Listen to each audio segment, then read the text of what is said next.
Welcome everybody to the Center for Spiritual Living, Louisville Center for Spiritual Living. Please stand as you're able and join us for the first song, which is How Could I Do Otherwise?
Good morning, everybody.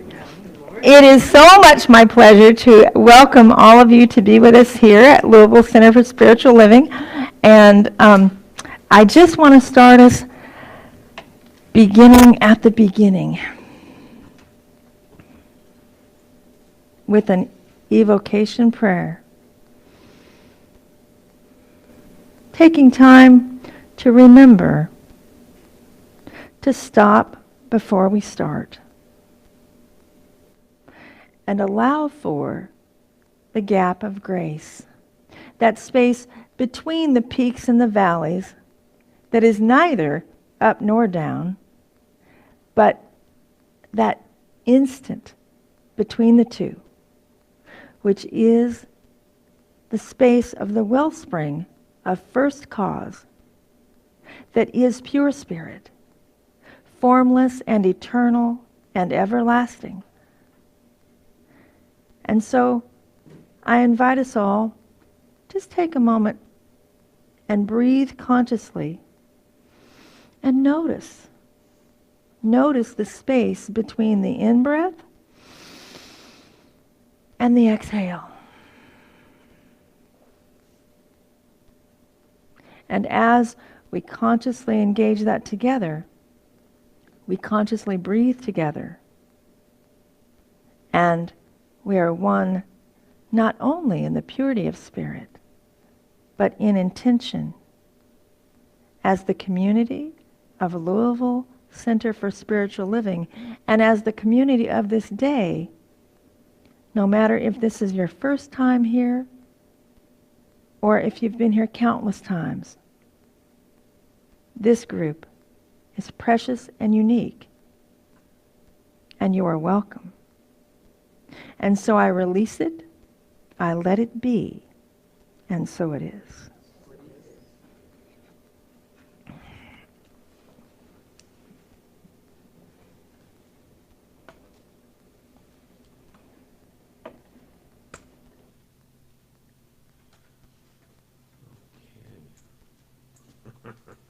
By pocket, blackjack's human, and blackjack's. That would be me, the human part. That's right. Gotta get back here, I'm sorry. Yeah, that would be the human part. Okay, now we're good. Now we're good, right? Let's see, a joke for the day. I drank this stuff called Extreme Energy, and I stayed awake for 2 hours. 2 hours, Clarence? That is extreme. Okay. Just around the corner, another social Sunday gathering, Sunday, June 2nd, and Tilly, 2 noon. Or Tilly 2. Yeah, until Tilly 2. That wasn't supposed to be a joke. Okay. Our men's group is still going on. Next meeting's at my place, June 6th, Gordon's place. First Thursday of each month, almost always. That's true. Visioning Your Life class. Let's see, Vicky, you're facilitating that. Do you want to say anything about this other than what we have? I am facilitating this class, and I would love to have as many of you join me as might be interested. This is the original visioning course, and Michael Beckwith did CDs that go with it. So you'll actually get to hear him talking about it. You'll get to hear him leading through it. And this is the visioning process that we do the first Saturday of every month. And cumulatively, this is a process that's intended to be done in groups. Okay? So you have treatment, you have meditation, and then you have visioning. And visioning is like becoming Spirit's vision board. People ask, well, what's different about visioning?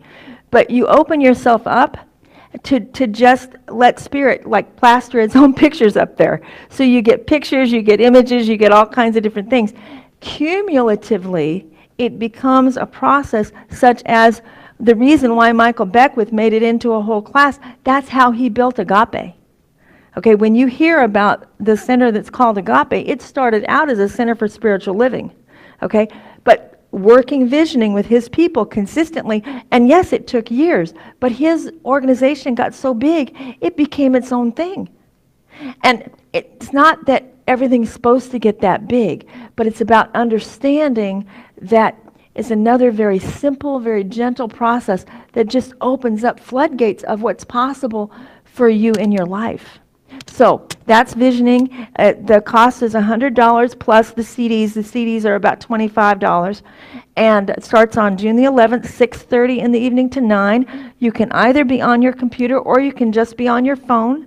There's already 7 people signed up. So if you're interested, please catch me after service. Thank you very much, Victoria. Practitioner of the day, Tammy Steppenfield. Yay, Tammy. And May's affirmation, all together. In May, I shall be all things anew, peaceful, compassionate, helpful, and happy. I will make a difference. Yes. tell your story. Let's see. Okay, I have a story. Okay, I think you're on up here, Yes. behind the mic. Right. Very good. Very good. Exactly where I need to be. So, this is really not my story. It's my partner's, Rick. And Rick learned in mid-January that he had bladder cancer. And he believed that the protocol that was standard in the medical community for bladder cancer was not right for him. It included chemo and remove your bladder. I believe that if a doctor had said to him, I'll take your bladder but no chemo, he'd have said yes. But he couldn't find anyone who would say that, and he went to 4 major medical centers as a part of that process. He believed very strongly that chemo was wrong. And he found over time, with synchronicity, with the next thing unfolding that came just at the perfect time, all the way through the process, of a place that he believed matched for him. Now I, being the practitioner who believes she has to make everything happen, had lots of learning opportunities while he was going through that process. And I had the support of some pretty terrific people in this group who helped me along the way. But he's finishing his second week at the Hope for Cancer Center in Tijuana, Mexico. And he is believing that he is gaining strength every day and moving through this process in a very positive direction. And I say, thank you, Spirit, for that. Yay. All right. Great story. Thank you. So, I'm also the reader today. And how many of you get notes from the universe on a daily basis? I love Mike Dooley because notes from the universe put my day often in the right direction with a smile, if not laughter, about the quotes that he gives, that he encourages you on a spiritual path to manifest the things in your life that you're visioning. So he has a new book, and it's called A Beginner's Guide to the Universe, Uncommon Ideas for Living an Unusually Happy Life. So I'm going to share some today with you that I think might have a connection to our talk. Not direct, but maybe connection. I have no doubt.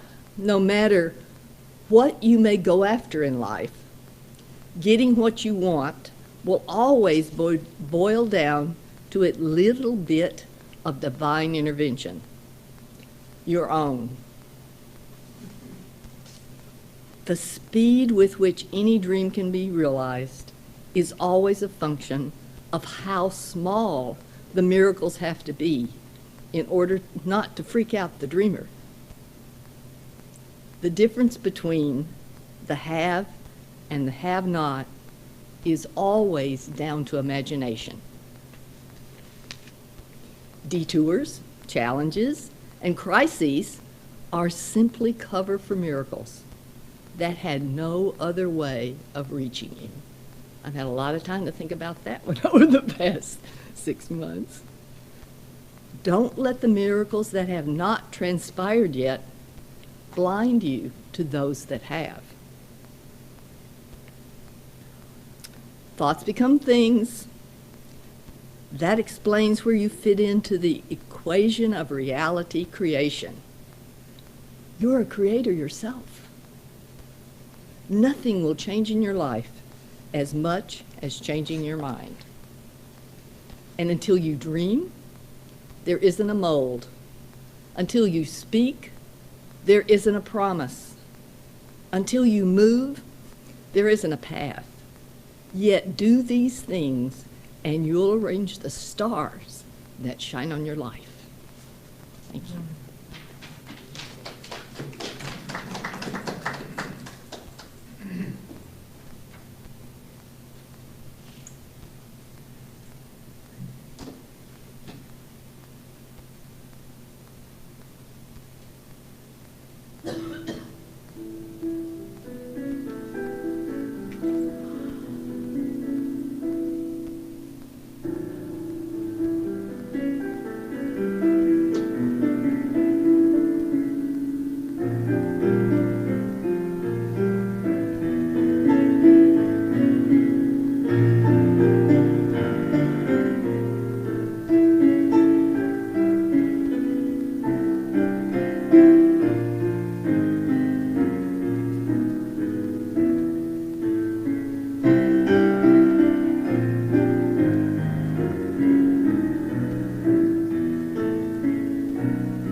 Lo, I forgot to play the gong. Would you play it? Good job.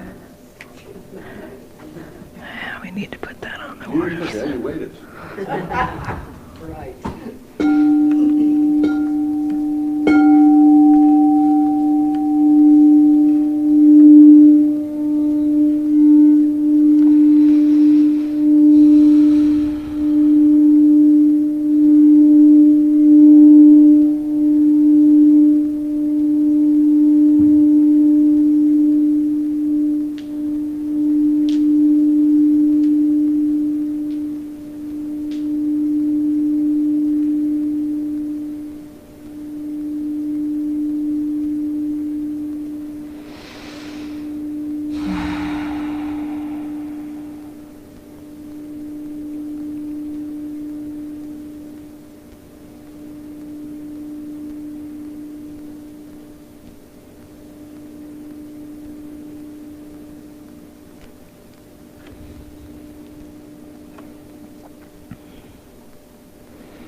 Such a lovely, lovely bridge from one thing to the next. Thank you, Lo. Thank you for what you do, and especially thank you for that. That's just awesome. And thank you for your reading, Beverly. Thank you for remembering that. So I just have to say, I am so excited to be able to share this with you guys today.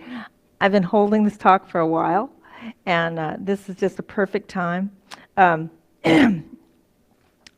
Clearing resistance in the creative process.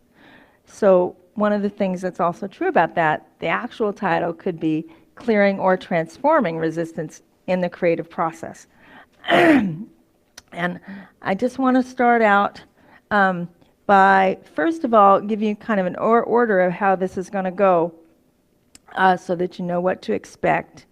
And my intention is that the takeaways for you today will certainly be clearing your resistances, because I'm sure someone reads that and says, oh, well, I have some things I could clear. So hopefully you'll come away knowing more about how to do that.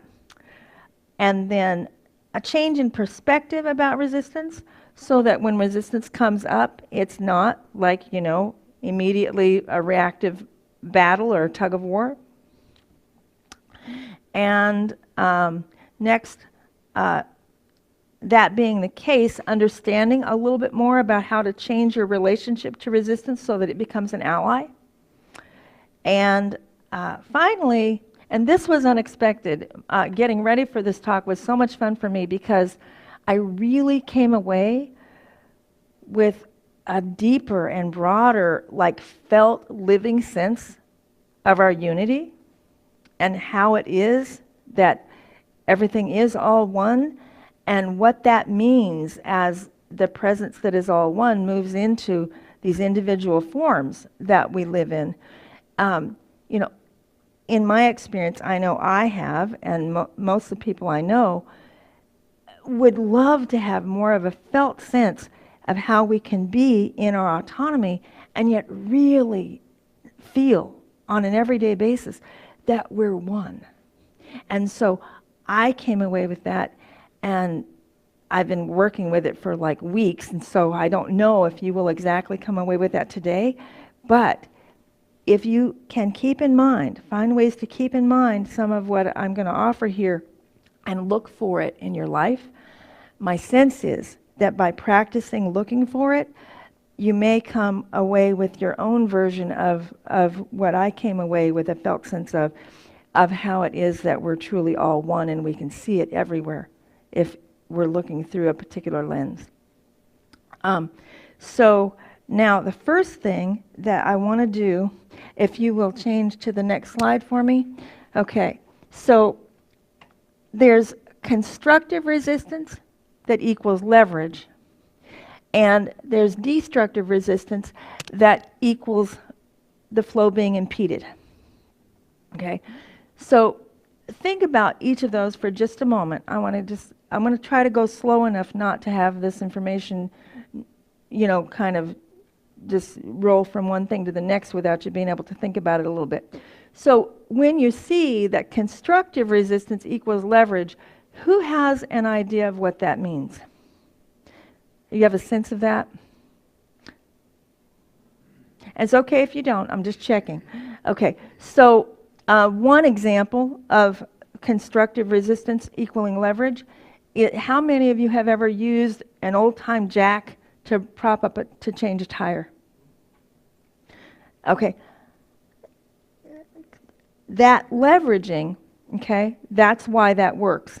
Okay? When you create that resistance and you have a literal lever, and the reason why you're able to have that strength when you could never lift a car, okay, that's constructive resistance. That little lever allows the pressure that you put on it to help you jack up that car that you could never lift on your own. Okay, that's one example of constructive resistance, and I forgot I was going to do this, so I'm going to give myself permission to back up here for just a minute. I want to show you guys something.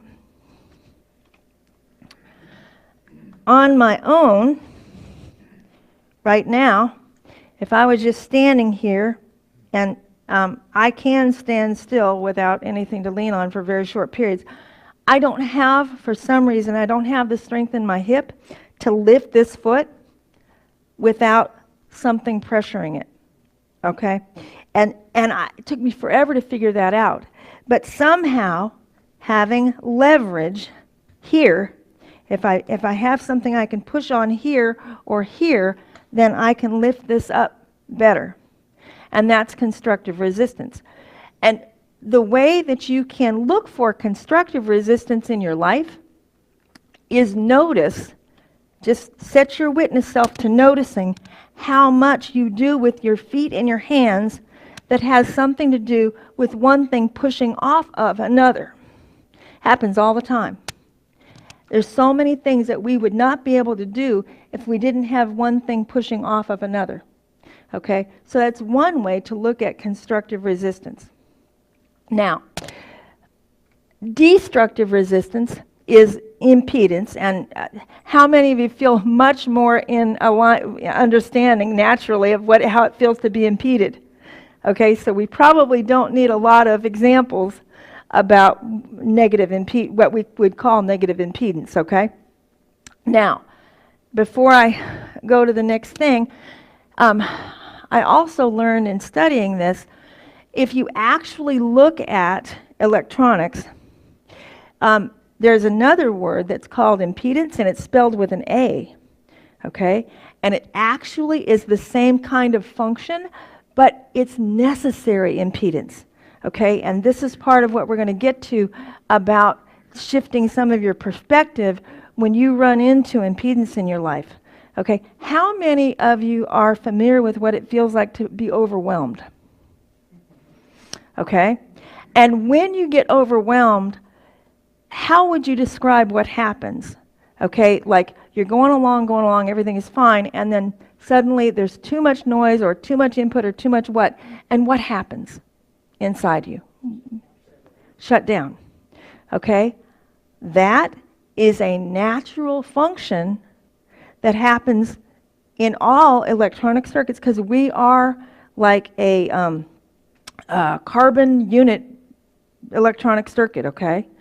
Our whole system is actually wired like an electronic circuit. And so what's happened when you get overwhelmed, impedance with an A is what happens. Nature has mechanisms through all things that deal with energy, and everything's energy, right? Nature has a mechanism. If too much comes too fast, what happens in your house if too much comes too fast through your electrical wiring? Circuit breaks, right? Okay. Now, that's a form of impedance, but literally that's just a stop. The system says, stop, we're not going to do anymore. Within our systems, when we hit overwhelm, the same thing happens. The reason why it suddenly feels like, you shut down, it's just like a circuit breaker going before something else blows. Okay? Now, in every electronic circuit, there is a resistor that creates impedance, and its purpose is to make sure that the flow of the voltage, etc., that's coming through there doesn't overwhelm the circuit. Okay, and what I have here, and I'm going to have him change the slide in just a moment, but not quite yet. What I have here is a setup of some electronic circuitry, and you can see where there are all these little parts. And go ahead and change it now to the next slide, honey. Okay, and go change it to the next one real quick. I'll come back to that one. So this is what electronically circuit looks like on a circuit board. And the little brown thing there that's bent on both sides, those are resistors. And they're right here if you get a packet like this. Okay, and I want to show you this because in our own systems, the way we work biochemically, there are all these parts. Okay, we have resistance. We talk about it all the time. We have capacitance. There's capacitors on that circuit board. Okay, and so when we come up with resistance about something, one of the things that needs to happen in order to allow more flow to come through, the resistance is saying, I'm not ready yet, I don't have the capacity, however you want to look at that. And so it's about adjusting whatever's going on in your life so that you can reduce your resistance and increase your capacitance. And actually, that could be said the other way around. Very, very often, one of the things that will cause resistance to come up is if we don't have the capacity to have more come into our lives. And so, in a science of mind terms, like when we talk about raising the mental equivalent, we talk about raising your mental equivalent of something, That's raising your capacitance.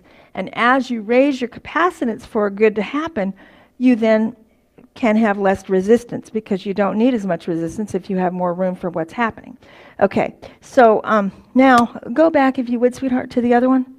Thank you. I put this in here not because I'm going to try to show you what all this is, but this is a schematic or a blueprint of the other slide that you just saw. Okay? And the reason why that's important is because everything in creation has a blueprint. Everything has its perfect pattern and spirit before it comes into form. And those things that have been formed many, many times, they're in the law. You just have to tap into them, like making a chair or making anything that's been made many, many times. But the thing to understand is when we talk about that thoughts are things, okay, when you're thinking, you're laying blueprints, okay? And the stronger your thinking is, the stronger the structure of the blueprint that you're creating is, okay? Now that is like that's just in the first dimension. That's not actually a form that you can work with. But that form, go ahead to the next slide. That form becomes this form, okay? Everything that was on that little farm and marked different ways has different pieces in it that function, okay? Now, how many of you have been aware that even our individual cells have every aspect of, they have a brain center, and they have a waste removal, and they have ways that they take in nutrients. Every cell in our body has every part that we have in a larger sense. And that is true everywhere.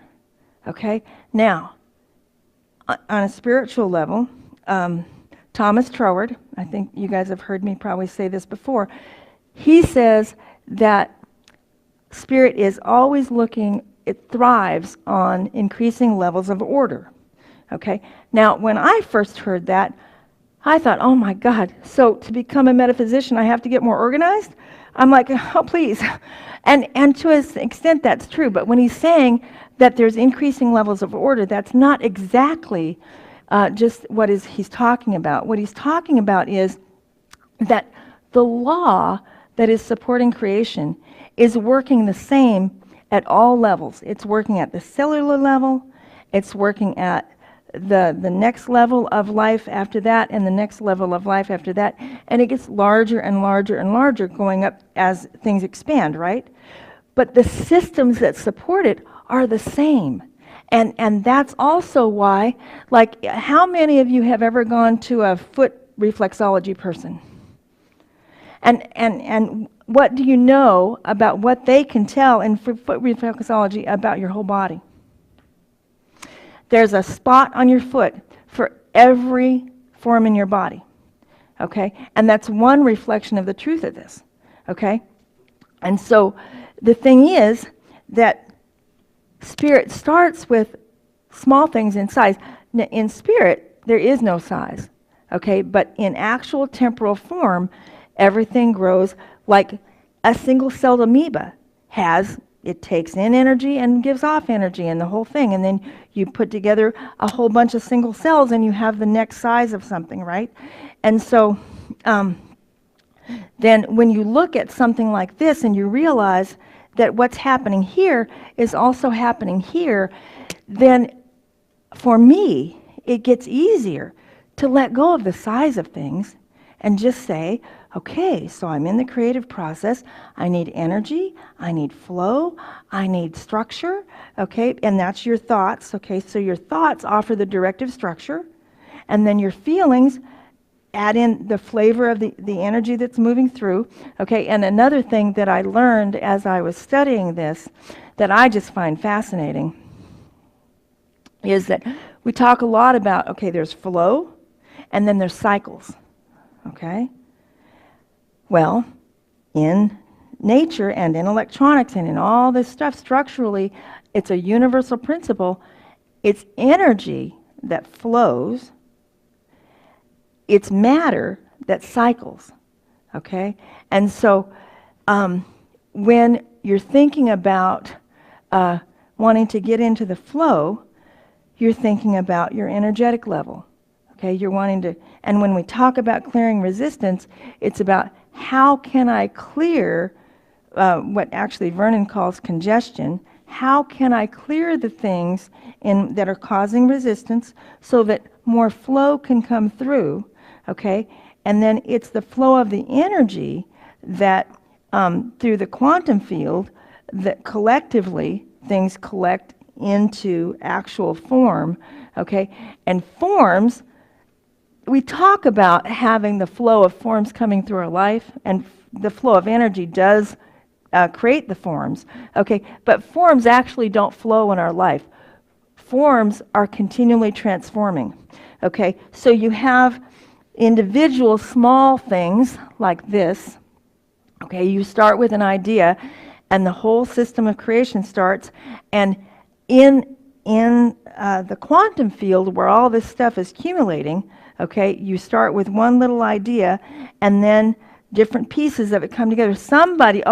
Beverly was just saying that in, this process, they started in a particular place, and they started with a small idea, and then one small idea gained some synchronicity to the next small idea, and all the little small ideas come together, and suddenly Rick has his perfect place that works for him to have his treatment, okay? So in that system, all those pieces are like pieces on the schematic. They're like pieces on the board that make it work, okay? And so let me think for just a minute.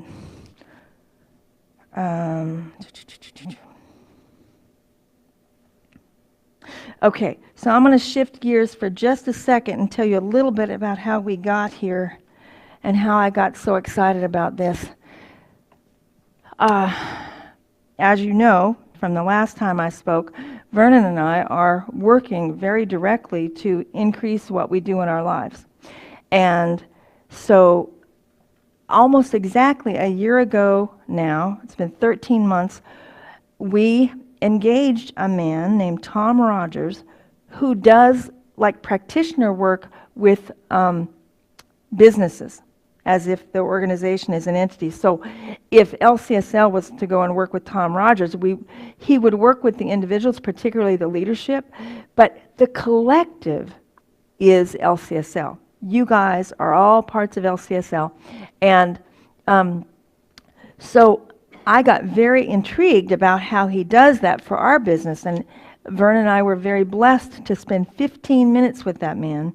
And he was able to tap into who we are and what we do. And he said, your potential is massive. He said, the way you guys are holding your potential is operating at like 92%, like way high. And then he said, your destructive resistance is also running at about 96%. He said, as far as functionality with regard to resistances, he said, that's your main problem. He looked at all these categories and he said, if you guys can clear some of your resistances, what you do and how you do it is just going to fly. Okay? So we have been working to clear destructive resistance in our experience. Okay? Now, the next thing I want to tell you about is when you look at how energy moves through a system, if you go over to a light switch, right now it's toggled one way and the light is on. If you toggle it the other way, what's going to happen? Okay, if you looked at the way that circuitry works, okay, when you toggle the light on, it closes a gap. It brings two pieces of the circuitry together, and it allows for a completed circuit, and so the light is on. When there's a break in that, the light is off, okay? And so when we were looking at the resistance to how to make what's going on in our lives better, we said, okay, where are there gaps that need to be closed? And I'm just going to give you one little example, and I'm still working on this one. And this has to do with not only structure, but also the feeling that gets generated. Because he and I, it's the same company for both of us, so we work together. And I have a tendency to say, after I do this, I'm going to go do that. Okay? And that's all fine. It is, you can hear him chuckling because this is a work in process. So I'll say, after I do this, I'm going to go start that. And 15 minutes later, he comes to pick up his piece of what I was going to do, and it's not ready because I got distracted and didn't do it. Okay? And that causes quite a bit of frustration for him. And that is destructive resistance, because there's a cycle and a flow going, and when I say something that gears him up then to meet me where he does his part, and then I haven't done it, the whole system just breaks down. And not only that, but then the energy that he either has to express frustration or stuff frustration, and in either case, it's not helpful. Okay? So that's one way that structural resistance can become then also the flavor of what's in the room, what's in the field. Okay? And so we knew we need to clear this out. And it does actually, sometimes he'll do it, but mostly it starts with me. And so also I want to reiterate, this goes back to some of what Carolyn has been talking about in the 4 agreements. This is what Don Miguel Ruiz is talking about in the impeccability of your word. Okay? I just need to not say I'm gonna. Okay? I need to not project, this is where I am, this is what I am doing. Fine, whatever I do next is great, as long as I haven't told him in advance I'm going to do this and then I don't show up, because that breaks the circuit. Okay? So now I'm practicing. I might, because we update each other a lot, especially because we go at a different pace. And so for him to help me pace and to meet each other in places where we need to meet, we're telling each other quite a bit what we're doing next, okay? But now I'm really practicing. I used to, as I was putting my shoes on, I would say, now I'm going to go out and do this. And now I don't do that. Now I say, I am out the door. I am now in the kitchen. I am, rather than I'm gonna. So just, I know you're not in front of the mic, sweetie, but would you say there's been some improvement? Have you noticed?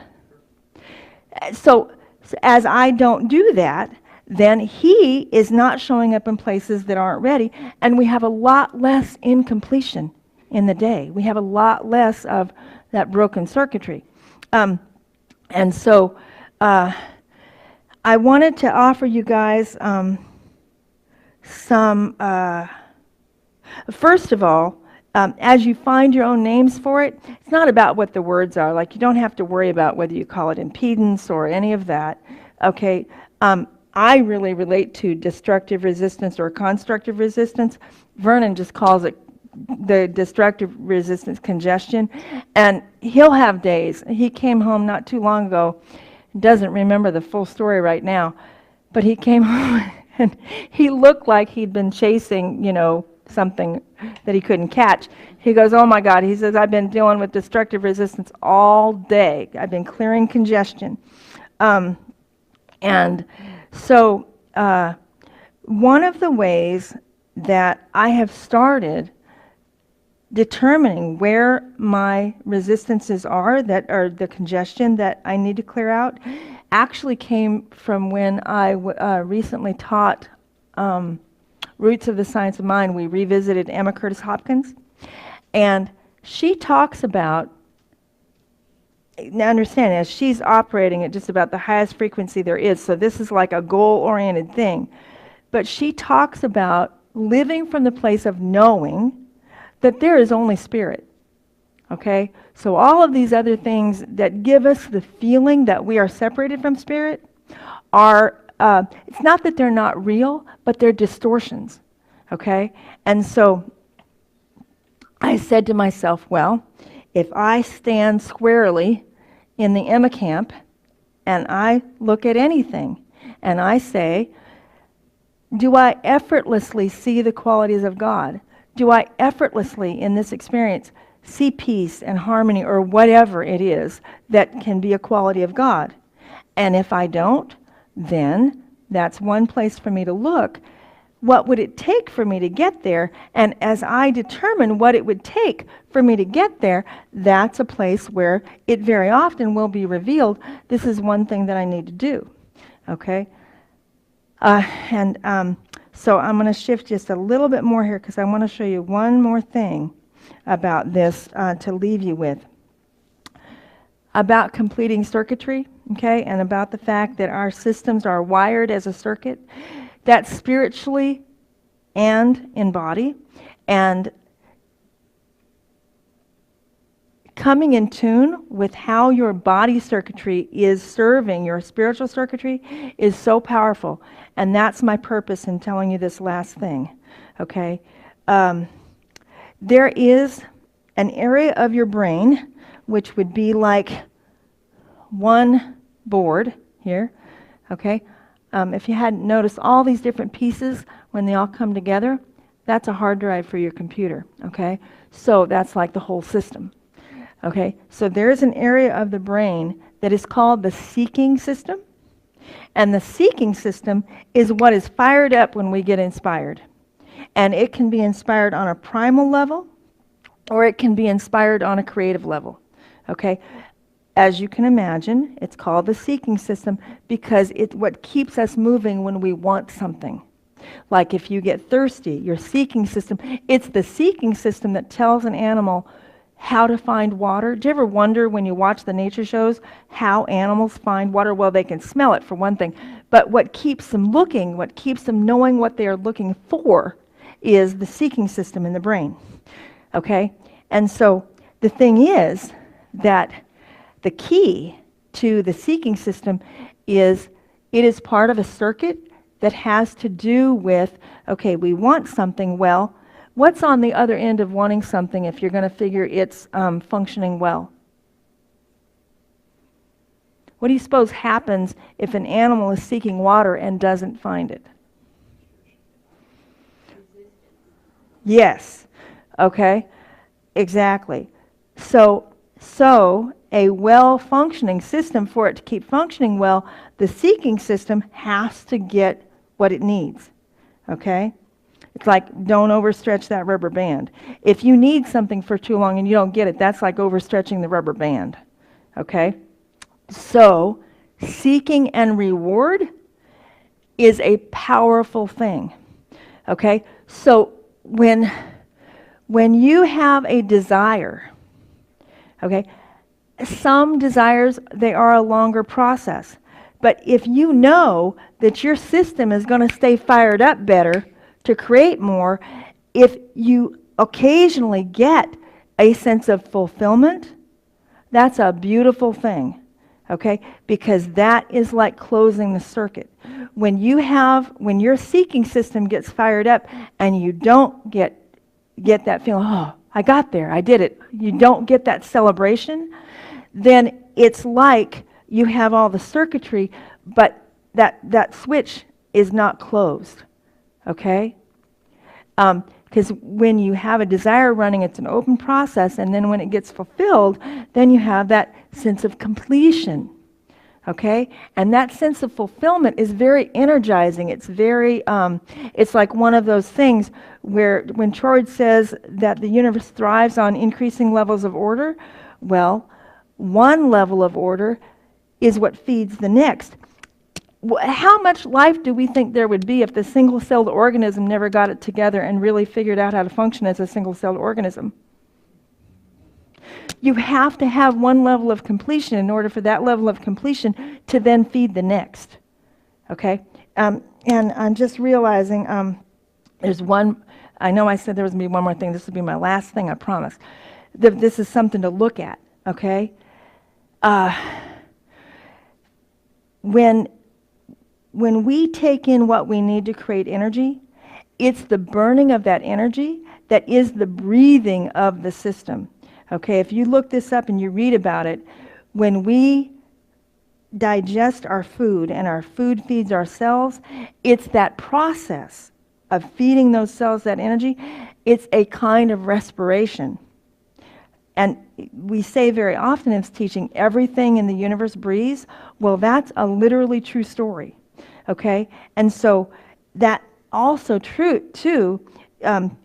In one way, we know about direct current and we know about alternating current. If you learn about electricity, you're going to hear about there's direct current and there's alternating.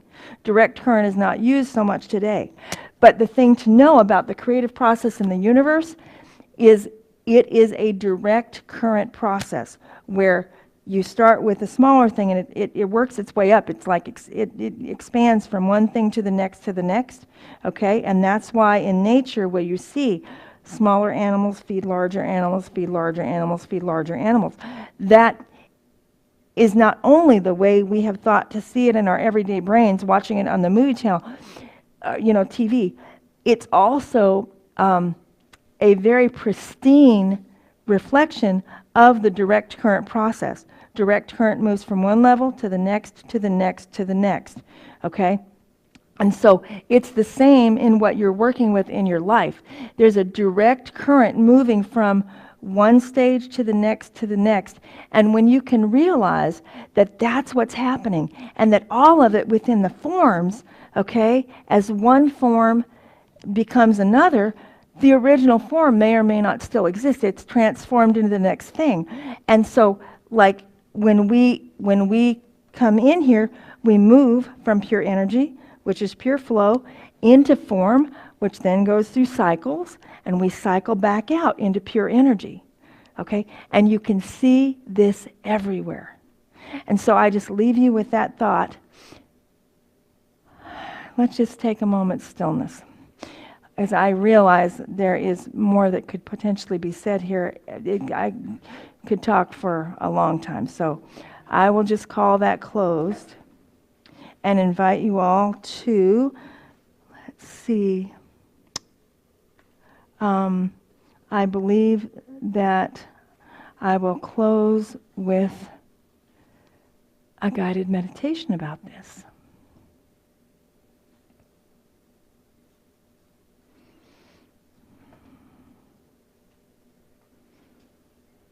Dropping back into that gap that is neither the peak nor the valley, but the space in between, that is literally the gap of grace.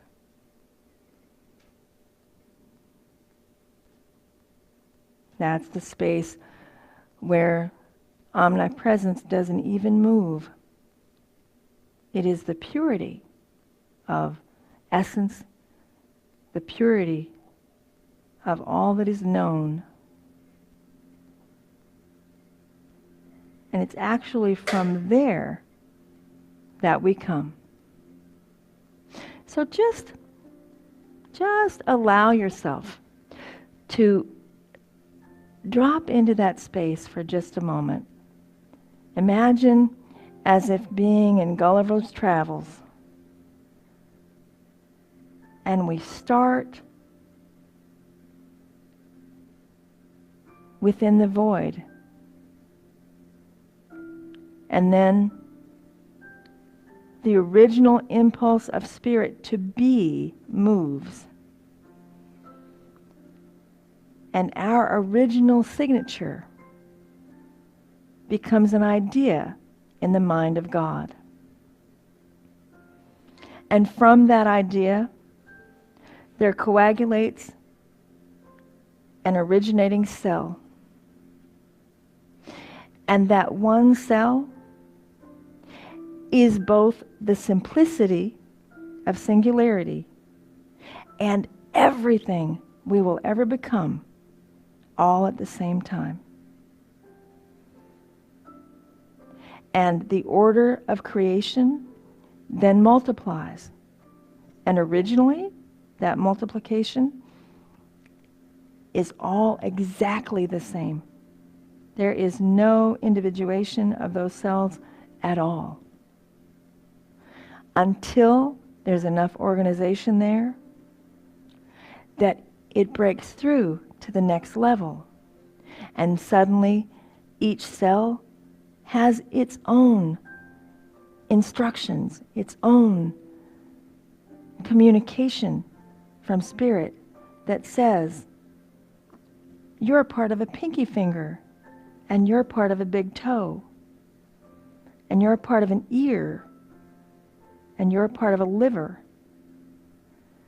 And cell by cell, the next level of organization occurs. And still, the entire time, each level that has been before is there. The purity of nothingness, the purity of the single cell that has no individuation, on into the individuations. And the entire time, the being that you are coming into this body is also fully present in all of these different ways, all of these expansions. And pretty soon, an entire human body is formed with a magnificent command center called the brain that is the wiring for all of this. The brain and the spinal cord is your wiring for God.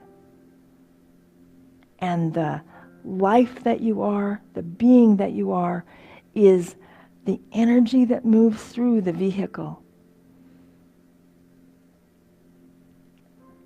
And how you choose to program what you take in is what comes back out. And it's mathematical, and it's reliable, and it's magnificent. And so, as we come into this world, in this vehicle, it's not that we're any less spirit. It's that we're spirit with a fantastic toy. A fantastic way for spirit to experience all that we experience.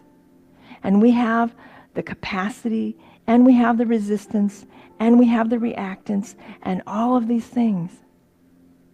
And as we learn that we can direct them, it's not that any of this we have to have.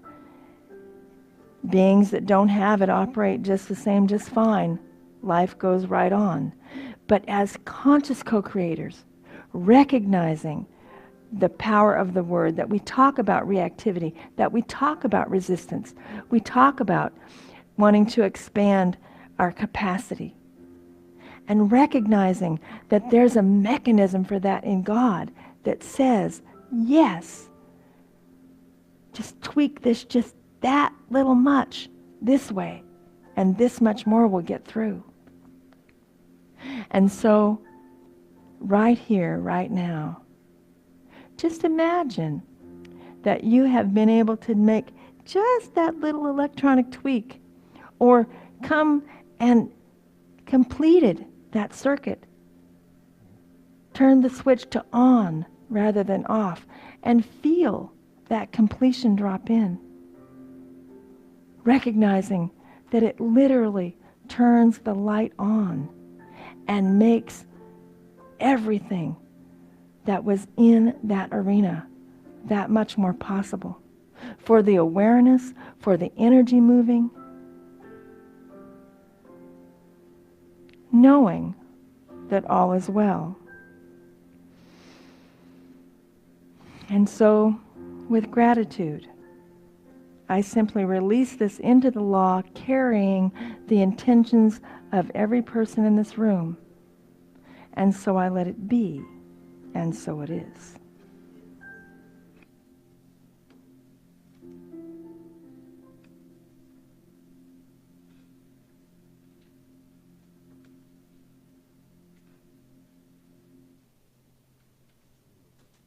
You want to do the song? Or do you want to move to- No, let's do the song.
square in the back if you choose to use your credit card or your debit card. And if you donate online, go to lcslonline.org. Please join me in our prosperity affirmation. It is natural to have all my needs met and more. Money and supply comes to me easily. I am worthy of the good that life offers.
Thank you, thank you, thank you.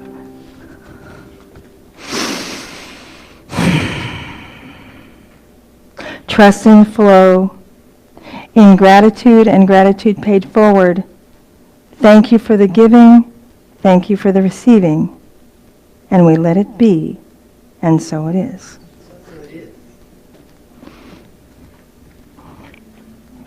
I'll give that back to you.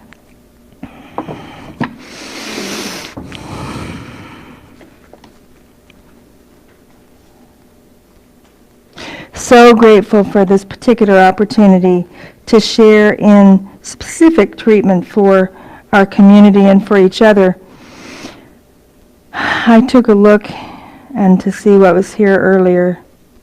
And so I just simply open this time in recognition and unity and realization of each request herein and each request within this group, knowing that it is fulfilled according to the intention set forth into the law that only says yes.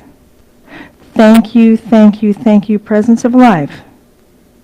I release it, I let it be, and so it is.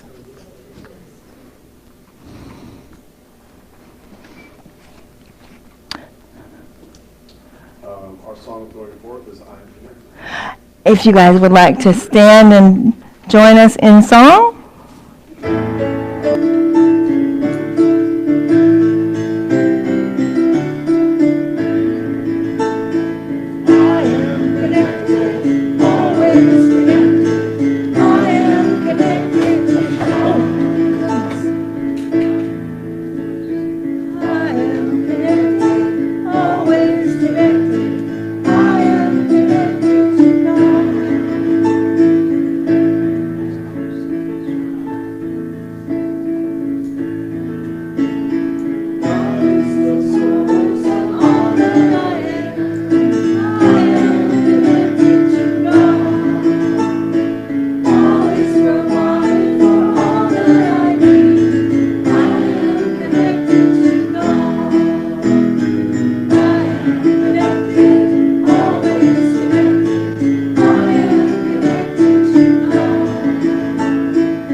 right where we are, trusting the process, just with a finger or a hand, just somehow connect to someone next to you.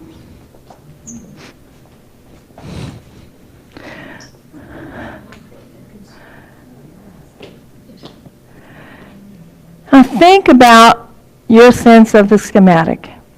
Think of your sense of things connecting up. Right here, right now, each one of us is an element in the circuit that makes up Louisville Center for Spiritual Living. We each have our place, we each have our function, and we're each growing and learning more. Learning about releasing resistance, learning about gaining in capacitance. And we're all doing it together. And it's a beautiful thing. And so, just celebrating who and what we are. Go forth this week, finding it, feeling it, and spreading it to everyone that you see. And so I let that be, and so it is. So it is.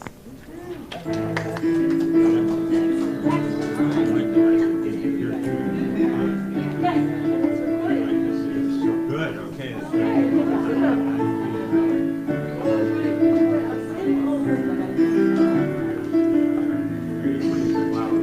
Yes, and thank you for adding just such a lovely, colorful touch.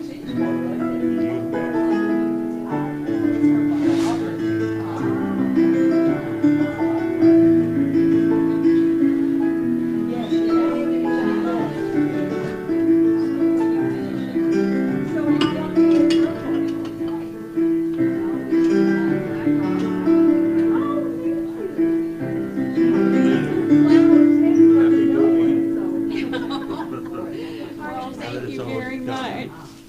If there is